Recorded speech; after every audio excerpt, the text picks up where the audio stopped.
وَلْيَسْتَعْفِفِ الَّذِينَ لَا يَجِدُونَ نِکَاحًا، چاہیے کہ بچ کر رہیں، پاکیزگی اختیار کریں وہ لوگ جو نہیں استطاعت رکھتے نکاح کی. لا یجدون یعنی کوئی راستہ، کوئی آپشن نہیں ہے ان کے پاس، استطاعت نہیں ہے، کوئی طریقہ نہیں، حالات نہیں بن رہے ہیں کہ وہ نکاح کریں. ایسے لوگ پاکیزہ رہیں حتیٰ یغنیہم اللہ من فضلی، حتیٰ کہ اللہ ان کو اپنے فضل سے غنی کر دے. یعنی کوئی آدمی ایسا ہے جسمانی لحاظ سے ٹھیک نہیں ہے، حالات درست نہیں ہے، یا مالی لحاظ سے اتنا بھی نہیں ہے کہ حق مار دے سکے، شادی کر سکے، تو اللہ رب العزت فرماتے ہیں کوئی ایسے حالات بن گئے آپ کے کہ آپ نکاح نہیں کر سکتے. پہلا تو حکم یہ دیا معاشرے کے بڑے لوگوں کو، ذمہ دار لوگوں کو، ہر فرد کو اللہ نے حکم دیا ہے کہ نکاح کو آسان بنائیں، نکاح کے کلچر کو عام کریں اور بے حیائی کو معاشرے سے روکیں. یہ حکم دینے کے بعد اب اللہ رب العزت یہ کہہ رہے ہیں کہ اگر کسی آدمی کے حالات ایسے ہوں، وہ مرد ہو چاہے خاتون ہو، اس کے حالات ایسے ہیں کہ وہ نکاح نہیں کر سکتا، تو اس کا مطلب یہ نہیں ہے کہ وہ اپنے جذبات کی رو میں بہہ جائے. اس کا مطلب یہ نہیں ہے کہ وہ بہانہ بنا لے کہ میں تو نکاح نہیں کر سکتا، وہ حلال حرام کی تمیز نہ کرے. اس کے بارے میں اسلام یہ کہتا ہے کہ جب تک آپ کے حالات نہیں بنتے، جب تک اللہ تعالیٰ اپنے فضل سے تم کو غنی نہیں کر دیتا، تمہارے نکاح کے حالات نہیں بنتے، اسباب نہیں بنتے، تو فرمایا اس وقت تک اپنی عفت اور پاکیزگی کا خیال کرنا ہے، اپنے حیا کا خیال کرنا ہے، اپنے نفس کو کنٹرول کرنا ہے، اپنے جذبات کو کنٹرول کرنا ہے، پاکیزگی کا دامن نہیں چھوڑنا ہے، بے حیائی کی طرف نہیں جانا ہے، فحاشی اور عریانی کی طرف آپ نے نہیں جانا ہے. یہی تو انسان کی آزمائش ہے کہ اللہ رب العزت حالات نہیں بنا رہے ہیں انسان اپنے نفس کو کنٹرول کرے، اپنی خواہشات کو کنٹرول کرے، اپنے رب کی اطاعت اور فرمانبرداری والی زندگی گزارے. آگے اللہ رب العزت فرماتے ہیں والذین یبتغون الکتاب مما ملکت ایمانکم، وہ لوگ، ابتغاء کا معنی ہوتا ہے تلاش کرنا، وہ لوگ جو تلاش کرتے ہیں مکاتبت کو، کتاب لکھت کو کہتے ہیں، لکھائی کو، لکھی ہوئی چیز. اللہ رب العزت فرماتے ہیں وہ غلام مما ملکت ایمانکم، جن کے مالک ہیں تمہارے دائنے ہاتھ، وہ غلام یا لوٹ، دائنے ہاتھ مطلب جن بندوں کے اوپر، جن غلاموں کے اوپر، جن لونڈیوں کے اوپر تمہاری ملکیت ہے، وہ غلام اور لونڈیاں تم سے مکاتبت کی تلاش کرتے ہیں، ڈیمانڈ کرتے ہیں، مطالبہ کرتے ہیں کہ ہمیں لکھ کر دے دو. مکاتب اس غلام کو کہا جاتا ہے مکاتب جو اپنے آقا سے، یا وہ لونڈی ہے یا غلام ہے، جو اپنے آقا سے اس بات کا مطالبہ کرے کہ مجھے ایک معاہدہ تحریر کر دو کہ میں اتنے پیسے آپ کو دے دوں گا یا دے دوں گی اور آپ مجھے ان پیسوں کے بدلے میں آزاد کر دیں. یہ معاہدہ مکاتبت ہوتا ہے، اور یہ غلام مکاتب ہوتا ہے کہ اس کو تحریر اپنے آقا نے لکھ دی ہے اور وہ لکھی ہوئی تحریر کا پابند ہوتا ہے، پھر اس کو کینسل نہیں کر سکتا. تو اسلام نے جب شروع میں اسلام پھیلا تھا، اس معاشرے کے اندر غلامی کا رواج تھا. اس معاشرے میں جو لوگ جنگوں سے قید ہو کے آتے تھے وہ بھی غلام ہوتے تھے، کیونکہ قید کا کوئی، جیل کا کوئی سسٹم نہیں تھا. اگر ان کو لوگوں کو معاشرے میں ایسے ہی چھوڑ دیا جاتا، وہ غلام یا لونڈیاں، تو مختلف فساد اور فتنوں کا باعث بنتے تھے. اس لیے اسلام نے اس وقت وقتی حالات کے تحت یہ اجازت دی ہے کہ وہ لوگ غلام اور وہ مرد و خواتین غلام اور لونڈیاں ہوں گی، اور وہ لوگوں کی ملکیت میں ہوں گی، تاکہ وہ ان کے مالی معاملات کی بھی وہ ذمہ دار ہوں اور باقی بھی وہ معاشرے کے اندر کسی کے اوپر بوجھ نہ بنے. تو یہ اسلام نے طریقہ شروع میں وقتی حالات کو سامنے رکھتے ہوئے یہ فیصلہ کیا ہے. لیکن ساتھ ہی ساتھ اسلام نے یہ حکم دیا ہے کہ معاشرے کے اندر سے اس لعنت کا خاتمہ کیا جائے. جو یورپ ہے نا، اس بات پہ بڑی تنقید کرتا ہے کہ دیکھو معاشرے کے اسلام کے اندر غلامی کا رواج تھا تو وہ یہ چیزیں نہیں پڑھتے. اسلام نے وقتی حالات کے تحت یہ اجازت دی تھی، لیکن ساتھ ہی ساتھ اسلام نے یہ کہا ہے کہ اگر کوئی غلام آپ سے آزادی لینا چاہتا ہے، آپ سے وہ معاہدہ کرنا چاہتا ہے، تو آپ اس کو نہ روکیں. اللہ کہہ رہے ہیں والذین یبتغون الکتاب، جو لوگ مکاتبت چاہتے ہیں، آپ سے معاہدہ کرنا چاہتے ہیں، آپ سے آزاد ہونا چاہتے ہیں، فکاتبوہم، ان کو لکھ کر دے دو، ان کو آزاد کر دو. بلکہ اسلام نے یہ کہا ہے آپ سے کوئی گناہ ہو جائے، اس گناہ کے بدلے میں آپ غلام کو آزاد کریں، یہ کفارہ ہو جائے گا آپ کے گناہوں کا. تو یہ اللہ رب العزت نے انکریج کیا ہے. اس طرح اسلام نے اس کو بڑا خیر کا کام کہا ہے، بڑی بھلائی کا کام کیا ہے کہ کوئی غلاموں کو آزاد کرے۔ لوگ خود نبی علیہ الصلوۃ والسلام نے 63 غلاموں کو آزاد کیا ہے، حضرت عائشہ صدیقہ نے 67 غلاموں کو آزاد کیا ہے۔ یعنی نبی کے گھرانے سے یہ مثال سیٹ کی گئی ہے کہ آپ غلاموں کو آزاد کریں۔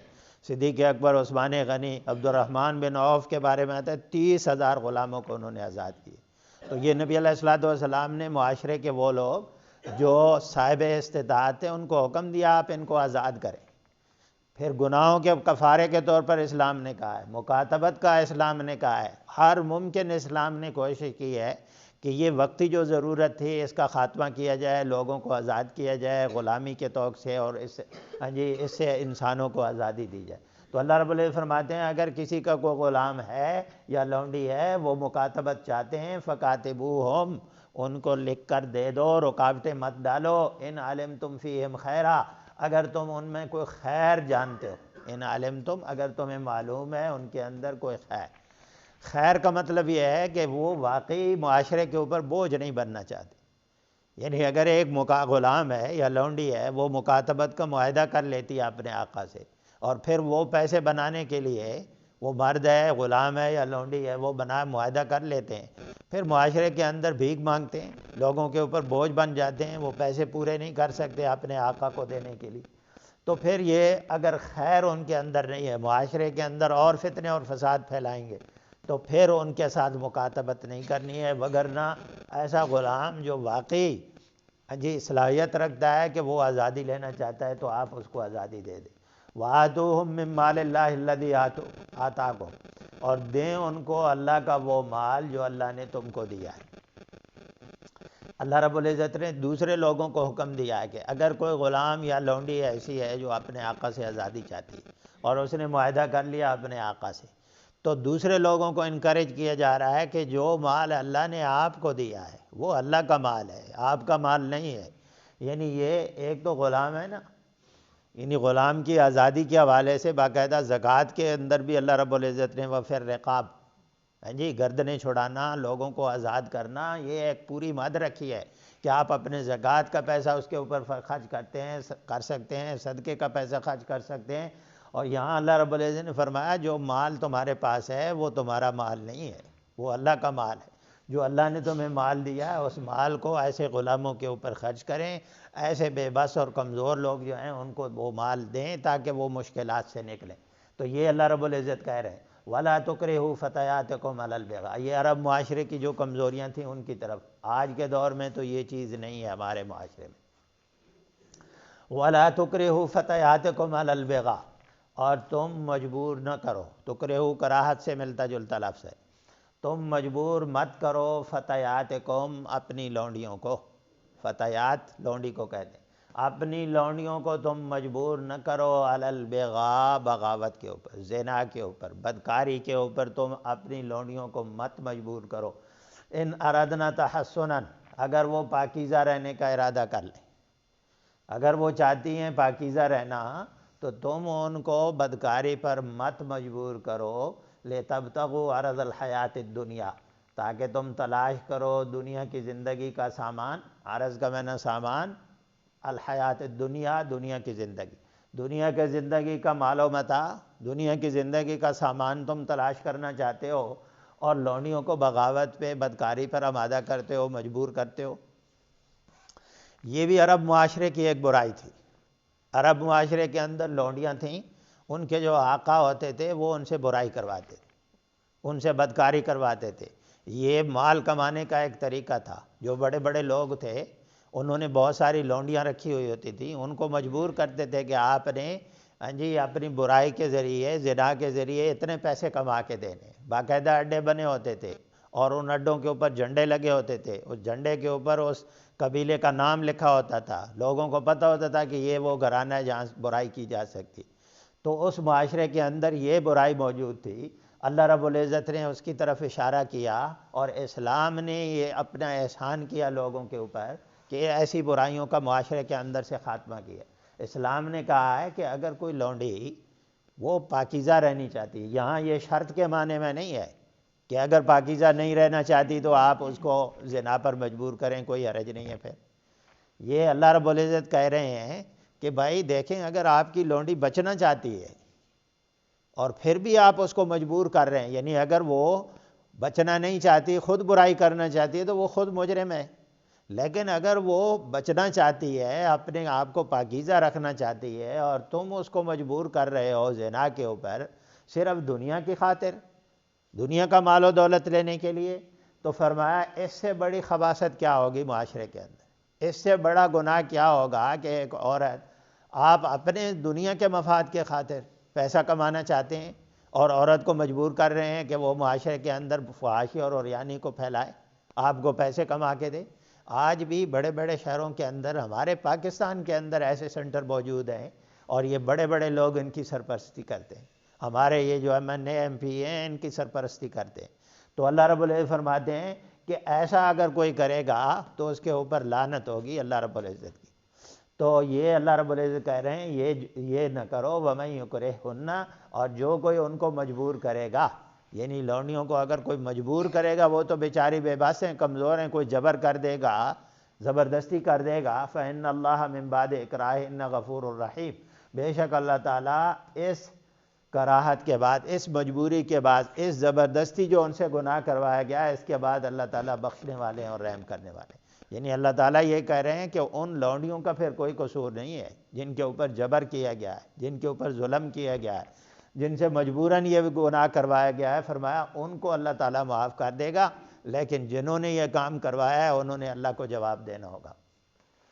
وَلَقَدْ أَنزَلْنَا إِلَيْكُمْ آيَاتٍ مُبَيِّنَاتٍ، تحقیق ہم نے تمہاری طرف اتاری ہیں واضح نشانیاں، واضح آیتیں. یعنی یہ احکامات دینے کے بعد اللہ رب العزت کہہ رہے ہیں کہ ہم نے تمہارے سامنے احکامات واضح کر دیے، وہ تمام اسباب بیان کر دیے ہیں جن کی وجہ سے معاشرے میں فحاشی اور عریانی پھیلتی، وہ تمام طریقے بتا دیے گئے ہیں جن کی وجہ سے معاشرے کے اندر سے برائی کا خاتمہ کیا جا سکتا ہے، معاشرے میں پیار اور محبت کو عام کیا جا سکتا ہے، معاشرے میں دوسروں کی عزت کو محفوظ کیا جا سکتا ہے. یہ واضح چیزیں ہم نے تمہارے لیے اتار دی ہیں تاکہ تم ان کی پابندی کرو. یہ اس لیے اللہ نے احکامات نہیں اتارے ہیں کہ ہم صرف ثواب کے لیے ان کو پڑھ لیں قرآن پاک کو، اس لیے اتارے ہیں کہ ہمارے معاشروں کے اندر یہ سارے چیزیں ہونی چاہیے. اور یہ سارے کام کون کرے گا؟ ہماری حکومت نے کرنا ہے. ہماری حکومت نے قوانین بنانے ہیں کہ معاشرے کے اندر مکس گیدرنگ نہیں ہونی چاہیے، معاشرے کے اندر کو ایجوکیشن نہیں ہونی چاہیے، بچے اور بچیاں اکٹھے نہ پڑھیں، پردے کا انتظام ہو، میڈیا کے اندر فحاشی اور عریانی جو ہوتی ہے ان کا خاتمہ کیا جائے. یہ ساری چیزیں حکومت سے متعلقہ ہوتی ہیں. اس لیے اسلام نے یہ کہا ہے کہ آپ ایسے لوگوں کو پاور میں لے کر آئیں جو اسلام سے محبت کرنے والے ہوں، دین سے محبت کرنے والے ہوں، جو معاشرے کی اصلاح کریں، معاشرے کے اندر الذین ان مکناہم فی الارض اقاموا الصلاۃ وآتوا الزکاۃ وامروا بالمعروف ونہوا عن المنکر. اللہ نے ان لوگوں کی صفت بیان کی ہے کہ جو لوگ پاور میں آتے ہیں وہ کیا کرتے ہیں؟ اقامت الصلاۃ کا انتظام کرتے ہیں اور زکوٰۃ کا نظام بناتے ہیں، بیت المال کا نظام بناتے ہیں، لوگوں کی جو معاشی ضروریات ہوتی ہیں وہ ان کو پورا کرتے ہیں، غربت کا خاتمہ کرتے ہیں معاشرے کے اندر سے. یہ جو اسلامی حکومت ہوتی ہے ان کا یہ کام ہوتا ہے.